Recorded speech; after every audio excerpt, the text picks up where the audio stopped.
اعوذ باللہ من الشیطان الرجیم، بسم اللہ الرحمن الرحیم۔ آج کی مختصر چھوٹی سی کہانی جو میں سنانے جا رہی ہوں، اس کا نام ہے جہاں نہ جائے فرشتہ۔ حضور صلی اللہ علیہ وسلم نے اپنی مختصر ترین مدت میں معراج کا طویل ترین سفر فرمایا۔ یہ 27 رجب 10 نبوی کا تاریخی ساز واقعہ ہے۔ اس وقت حضور اکرم صلی اللہ علیہ وسلم کی عمر تقریباً 52 برس تھی، یعنی 52 برس تھی۔ حضرت جبرائیل علیہ السلام کے ساتھ آپ صلی اللہ علیہ وسلم سفر پر روانہ ہوئے۔ آپ صلی اللہ علیہ وسلم کی پہلی منزل مدینہ تھی۔ اس کے بعد آپ بیت المقدس پہنچے۔ یہاں تمام انبیاء کرام نے آپ صلی اللہ علیہ وسلم کی امامت میں نماز ادا کی۔ اس نماز کے لیے اذان حضرت جبرائیل علیہ السلام نے دی۔ سبحان اللہ۔ نماز کے بعد آپ صلی اللہ علیہ وسلم کو 3 پیالے پیش کیے گئے۔ ایک میں دودھ تھا، دوسرے میں پانی، تیسرے میں شراب۔ آپ صلی اللہ علیہ وسلم نے دودھ کا پیالہ نوش فرمایا۔ اس پر حضرت جبرائیل علیہ السلام نے کہا، مبارک ہو، آپ صلی اللہ علیہ وسلم فطرت کی راہ پا گئے۔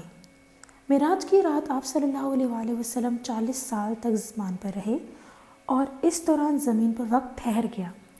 جب حضور صلی اللہ علیہ وسلم آسمان سے واپس اپنے گھر تشریف لائے تو اس وقت دروازے کی زنجیر ہل رہی تھی اور آپ صلی اللہ علیہ وسلم کا بستر ابھی گرم تھا، یعنی ہماری خاکی دنیا میں ایک پل وقت گزرا اور آسمان پر 40 سال۔ اس تاریخ کے حیرت انگیز واقعے سے جو کہ حقیقت ہے، اس پہ ہم سب ایمان لاتے ہیں کہ معراج کا واقعہ ہوا تھا، ہم یہ انڈرسٹینڈ کر سک رہے ہیں کہ اللہ تعالیٰ کے لیے معجزے کرنا کوئی مشکل بات نہیں ہے۔ اور 40 سال اگر آپ سوچیں کہ یہاں پہ اگر عرصہ بتایا گیا 40 سال مطلب آدھی عمر انسان کی نکل گئی، بلکہ کچھ لوگ تو کہتے ہیں 50 کے بعد لوگ بونس پہ جی رہے ہیں، تو کیا وہ وقت ہوگا جہاں 40 سال اس دنیا پہ وقت ٹھہر گیا؟ اس سے آپ کو اور مجھے کیا سبق ملتا ہے کہ اللہ تعالیٰ کے لیے کوئی چیز ناممکن نہیں ہے۔ اللہ تعالیٰ اس دنیا میں کچھ بھی کر سکتے ہیں، آپ کی زندگیوں کو بدل سکتے ہیں، میری زندگیوں کو بدل سکتے ہیں، ہمیں ہدایت پہ رکھ سکتے ہیں۔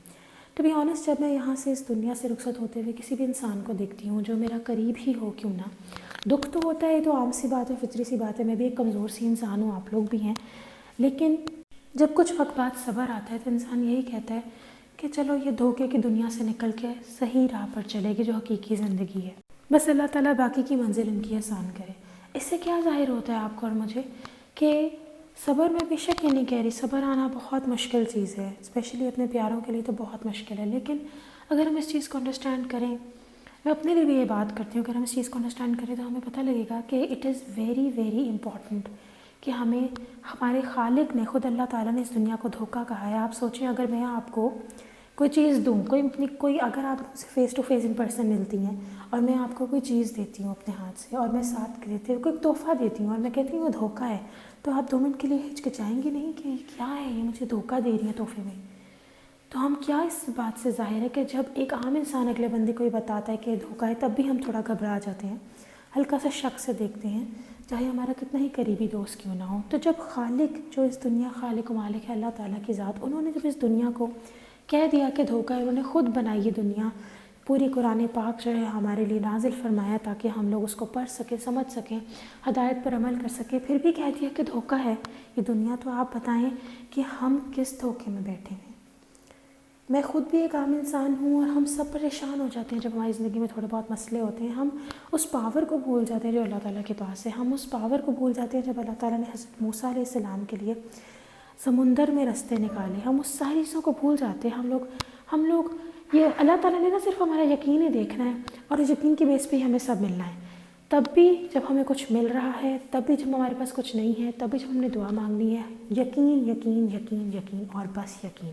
جس انسان کا جتنا یقین اسٹرانگ ہوگا اس کو اتنی ہی جلدی وہ چیز بھی ملے گی، اور اگر نہیں ملے گی تو اس کے اوپر اس کا اتنا ہی صبر بھی زیادہ ہوگا، اور اگر صبر ہوگا، صبر کرنا اس کے لیے بھی مشکل نہیں ہوگا۔ صبر کہتے ہیں سواد، بے اور رے، بس یہ 3 لفظ ہیں، یہ ایسے 3 لفظ ہیں جو کہ صبر تو بنا دیتے ہیں لیکن اس کو کرنا بہت مشکل ہے، پر ایک دفعہ اگر آ جاتا ہے تو انسان کا جو ریوارڈ ہے جو ہمیں ملنا ہے اللہ تعالیٰ کی طرف سے، وہ بہت بہت بہت بڑا ہے۔ تو میرا آپ لوگوں کو یہ واقعہ سنانے کا اور مقصد، بے شک کافی لوگوں نے واقعہ سنا بھی ہوگا، لیکن صرف اتنا ہے کہ آپ لوگ اس چیز کو انڈرسٹینڈ کریں کہ اللہ تعالیٰ کے خزانے ہی خزانے اللہ تعالیٰ کے پاس، اللہ تعالیٰ نے آج تک ان کے پاس ایسا خزانہ ہے جو انہوں نے دیا ہی دیا ہے۔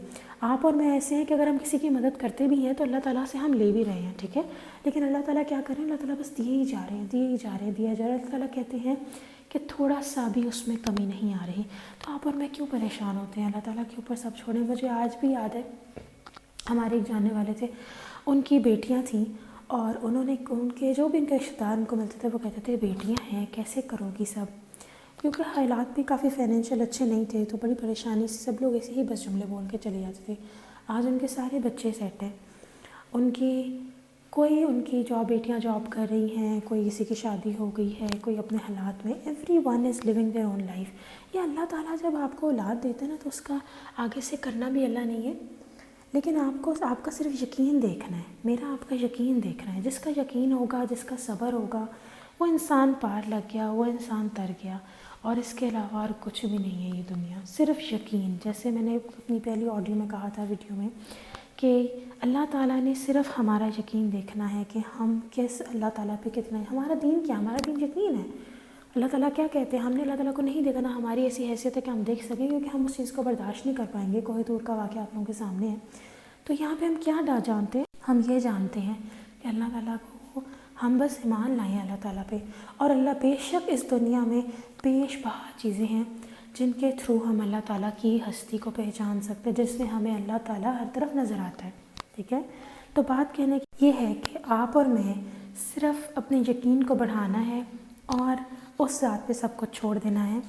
زندگی میں آج آپ جہاں پر ہیں، اپنے آپ کو دیکھیں کہ آپ کی پاسٹ میں کتنی وریث تھی جو اللہ تعالیٰ نے آج ٹھیک کی ہیں، آپ کے کتنے سارے، آپ جو بھی لوگ مجھے سن رہے ہیں، میری اس ویڈیو کو دیکھ رہے ہیں، وہ خود بتائیں کہ آپ کی پاسٹ میں کتنی ایسی پریشانیاں تھیں جن سے آپ پریشان تھے اور آج وہ نہیں ہیں، کتنی ایسی دعائیں تھیں آپ کی جو آج آپ کی زندگی میں پوری ہو چکی ہوئی ہیں۔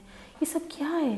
ہم نے اتنا ٹوٹا پھوٹا یقین کیا اس بات کے اوپر کہ پتہ نہیں ہماری دعائیں قبول ہوتی ہیں کہ نہیں، اور پھر بھی آج ہماری دعائیں قبول ہیں۔ تو اگر ہم پکا یقین کرتے تو اس کا ثواب بھی ہمیں ملتا اور ہماری دعائیں اور بہترین طریقے سے بھی پوری ہوتی۔ بے شک ابھی بھی ہوئی ہیں، بہترین ہوئی ہوں گی، لیکن شاید تب اور کوئی اچھا اسباب بنتا۔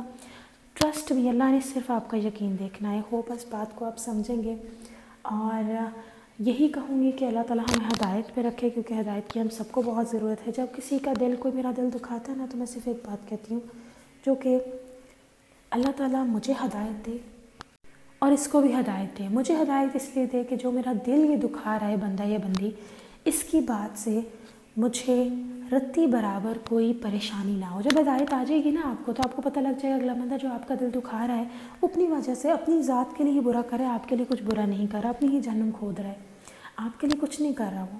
تو پھر آپ بڑے کام ڈاؤن ہو جائیں گے۔ کیا آپ اسی ایسے انسان کو کچھ کہیں گے جو بے شک آپ کو سنا رہا ہو، لیکن اس کا جب وہ آپ کو سنا رہا ہو تو آپ اس کے نیچے آگ جلتا دیکھ رہے ہو، کیا آپ اس انسان کو کچھ کہیں گے؟ کیونکہ آپ دیکھ رہے ہیں اس کا انجام کیا ہے۔ تو جب ایسے انسان کے لیے ہدایت کی دعا کرنی چاہیے، کیونکہ ٹرسٹ میں جہنم کی آگ بہت بری ہے۔ ہمیں اپنے دشمنوں کے لیے بھی دعا کرنی چاہیے کہ اللہ اس سے ان کو بچا کے رکھے۔ اسی لیے انشاءاللہ تعالیٰ نیکسٹ ویڈیو کے ساتھ پھر حاضر ہوں گی۔ اپنا خیال رکھیے گا۔